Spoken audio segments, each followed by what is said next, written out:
welcome to GuitarControl.com. My name is Robert. I am here hanging out with you, playing guitar, and we are talking about harmonizing those sweet, sweet solos and thirds. Now, if you're like me, I love harmonized guitar, I love harmonized solos, and thirds is one of the most popular that people like to do.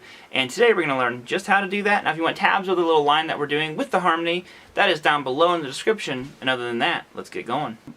Okay, so let's walk through the thing I played in the very beginning. A slow one like this.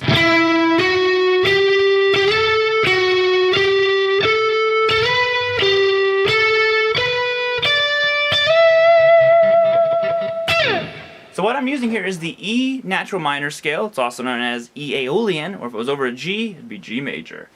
But we're going to just call it the E minor scale for now. So, like I said, real slow, I'm just going 9, 11, 12 on the G. Then I go up to 14. And then it's 11, 12, 14, 16. Then you're going to go 12, 14, 16. 15 on the B, we change strings. And then you slide up, you play 15 again and slide up to 17.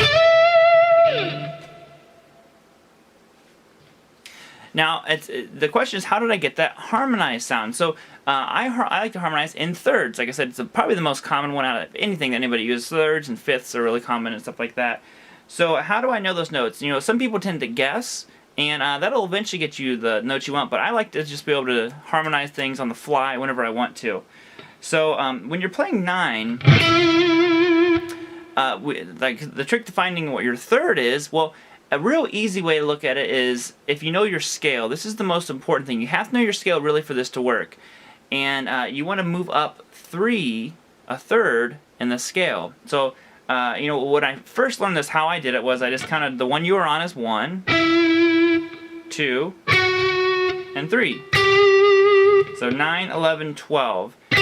And that's just how I did it. I didn't originally know what thirds and fifths and sevenths and all that stuff was. I just knew that I was like, oh, I move up 3. I just kind of I grasped that idea. And that is moving up a third. So in theory, if we have this 9th fret, which is an E note, it should harmonize with 12th fret on the G, which is a G note. And you can actually do that without even having a second guitar.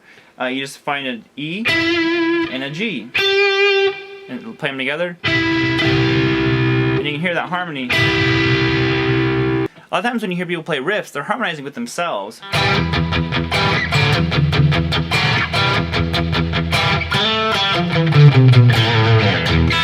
So that is actually harmonizing with yourself right there. I'm harmonizing in thirds. So even when you're doing stuff like this, you know, that's all harmonizing. So we have this thing right here. So it was 9, 11, 12, 14. So the first note that we have harmonizing is 12. So then the next note in the scale would be 14 on the G. Well, that's going to harmonize with 11. And then you go to the next note, 16 is going to harmonize with 12. So basically, once you figure out where your next pattern starts, you just do the exact same you know, pattern of notes through the scale. That's the important part. It has to be with the scale. So we did...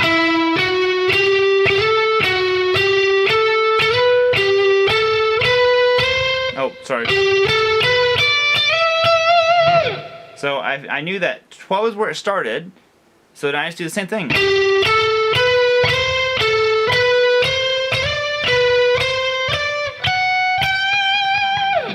And that would be me harmonizing, and that's the harmony. Now you notice that the harmony doesn't always sound the best on its own. It definitely needs to be accompanied with your main melody.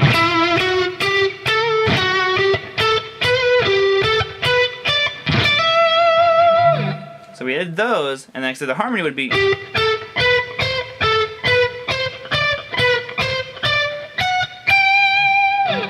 And there you have your harmonized in third solo. Now, like I said, the important thing here is you have to know this guy. I know I've said that a bunch, but that is the key to all of this, is knowing your scale and really knowing it where, no matter what you're playing,